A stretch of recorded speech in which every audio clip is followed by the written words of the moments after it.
animé, manga. Moi, je préfère l'anime parce qu'il y a les couleurs, parce qu'il y a la musique, parce qu'il y a plus d'action.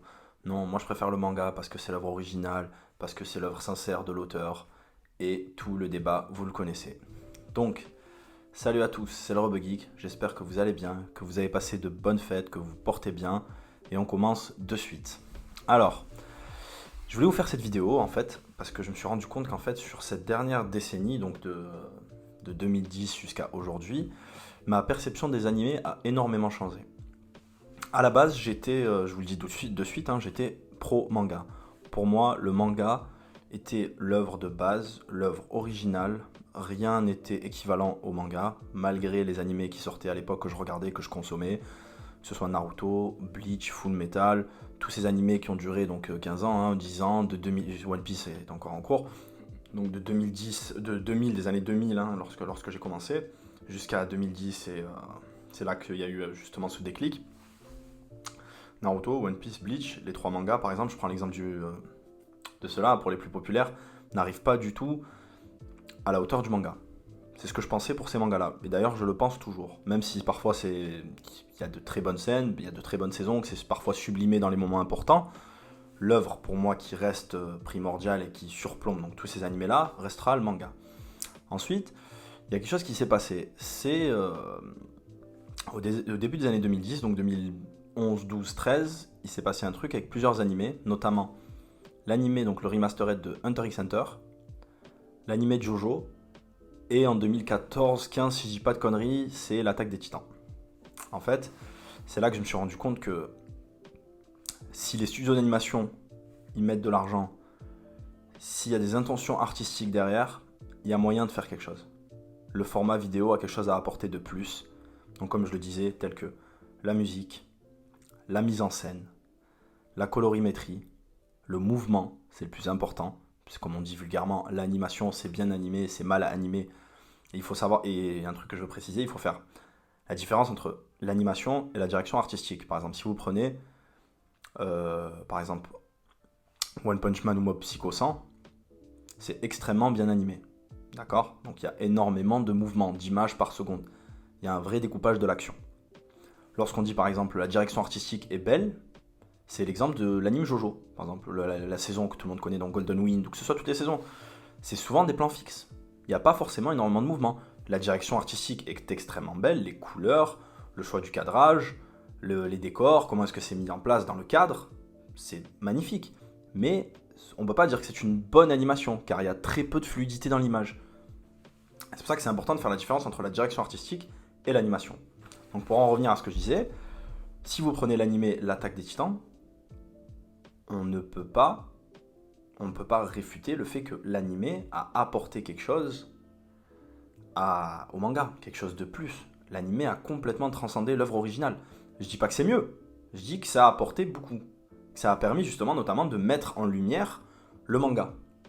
Et il faut savoir un truc, c'est que j'en reviens toujours à ça, hein. Même si on est des gros fans et qu'on pense que les studios nous font des animés pour nous faire plaisir, non, c'est toujours la même chose.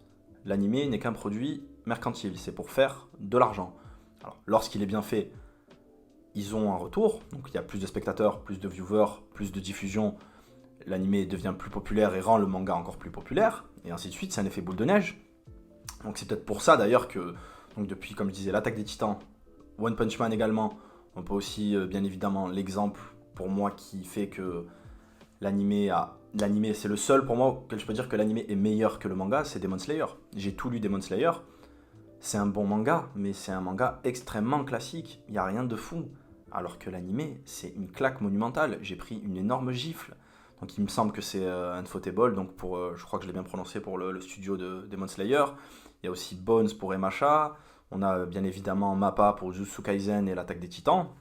Donc tous ces studios-là ont compris que adapter le manga sous forme de planche continue, retranscrire le manga n'avait absolument aucun intérêt. Ce qui était important, c'était l'adaptation. Donc l'adaptation, c'est ça qui est important, pas la retranscription. Obtenir le même manga sous forme vidéo, aucun intérêt. Ouais, pour les musiques peut-être et la couleur. Mais bon, est-ce que c'est vraiment ça que vous cherchez? On prend l'exemple de Dr. Stone. Dr. Stone, le manga, il est super. Et l'animé, bah... Je sais pas si vous l'avez vu, bah c'est le manga. Planche pour planche. J'ai trouvé l'animé cool, mais j'ai rien eu de plus que l'animé. Pour moi, ça, que le manga, pardon. Pour moi, ça, c'est une mauvaise adaptation, parce que c'est une retranscription. Donc, ce que je voulais dire aussi, c'est que tous ces studios-là ont compris que le manga et l'animé avaient pris une part de marché dans la culture et dans les médias culturels énorme, que les gens n'allaient plus se satisfaire de simples adaptations, de simples produits dérivés du manga, et on pouvait plus jeter aux gens et fournir des images avec de la musique et de la couleur. J'ai fini Chainsaw Man, incroyable, je suis resté con. Je suis resté con. Le cadre, les angles de caméra, les angles, la couleur, le côté terne, la mise en scène, le rythme des dialogues. J'ai aussi oublié de parler des seiyuu. Les seiyuu, c'est un vrai métier au Japon. Ça devrait l'être. Les doubleurs aussi en France ont un peu moins de reconnaissance. Ça arrive un petit peu. Mais les seiyuu, c'est une dinguerie. Les mecs, c'est des stars au Japon. Et je les comprends. Et c'est normal.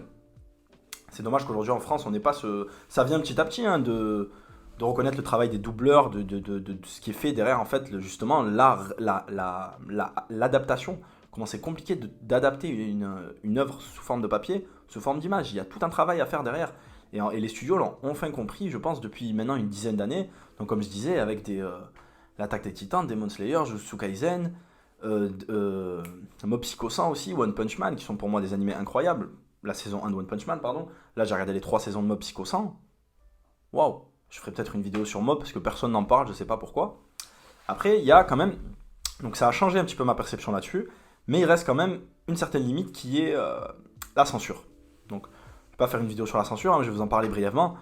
Il y aura toujours cette limite-là. Donc, comme je disais, c'est mercantile, c'est diffusé à des heures de grande audience.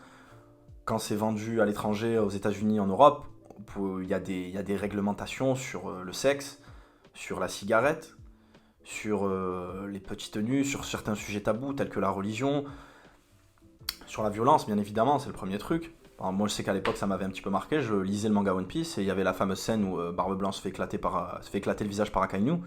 Et en fait, il lui manque la moitié de la tête, ça m'avait choqué, moi. Et en fait, en animé, il lui casse la moustache. Donc voilà, la censure de la violence. On connaît Sanji aux États-Unis avec sa fameuse sucette. Il y a des millions d'exemples. Dans Hunter x Hunter, je sais que dans le manga, à un moment, il y a. Donc, il me semble que c'est le président de la zone ou dans l'arc des Chimera Ant. Il y a une case où on voit en fait qu'il a des sextoys en fait qui jouent avec des filles, qui s'amusent avec des filles, etc. Et dans l'animé en fait ça a été enlevé, donc encore une fois une censure. Dans ce cas-là, on perd pas vraiment de message de l'œuvre, mais parfois ça peut être, on peut perdre au change et avoir des pertes infimes qui font qu'au final on n'a plus l'œuvre qu'on voulait avoir et que c'est plus l'œuvre de base. Donc ouais, mon avis a changé là-dessus. Je suis plus pro manga absolument comme je l'étais plus jeune. Les animés ont quelque chose à offrir, les animés ont quelque chose à nous donner, mais il y a certaines limites, limites de parution, limites de budget, limites de censure, qui font que il faut quand même, lorsque vous visionnez ces œuvres-là, vous dire que ça peut être des super adaptations, on peut apprécier un animé, mais ça ne reste qu'une adaptation, ce n'est pas l'œuvre originale. Après, il existe des œuvres qui sont exclusivement animées, telles que Code Geass, qui sont incroyables et qui sont excellentes, et souvent ça fait des déçus. Les adaptations, il suffit de voir la saison 2 de One Punch Man, la saison 2 de The Promised Neverland. Souvent, parfois, les gens sont ah ouais, mais finalement, parce qu'ils changent de studio, parce que ils n'ont pas eu le rendu qu'ils voulaient, les gens ne sont pas contents, en fait, ils écoutent les fans et ils changent ci, ils changent ça. Donc, les studios d'animation peuvent jouer avec l'œuvre originale de manière positive et parfois de manière négative. Donc, il faut toujours se dire que ce que vous regardez en animé, lorsque c'est le cas, lorsque c'est une adaptation, ça ne reste qu'une adaptation. Et bien évidemment, je voulais finir en vous parlant d'un truc, il y a des œuvres qui ne sont pas adaptables. Je suis désolé. Berserk, c'est pas adaptable. Le manga Ascension, c'est pas adaptable. Sunken Rock, c'est pas adaptable. Soit pour le côté graphique, par exemple pour Berserk et Ascension, il y a des choses que vous pouvez pas adapter en animé. Avec un budget, le budget exploserait et ça ne serait pas possible. Ou pour des raisons, comme je disais, de censure. Si vous censurez la violence et le sexe de Sunken Rock, il n'y a plus Sunken Rock. Donc ça n'a aucun intérêt de faire une adaptation. Et d'ailleurs, l'adaptation n'existe pas. Je vois des gens qui la réclament, qui la demandent. Non, non, ça ne servira à rien. On y serait forcément perdant. Donc voilà. Merci à tous d'avoir écouté la vidéo. Passez de bonnes fins de vacances et à bientôt. Ciao, merci.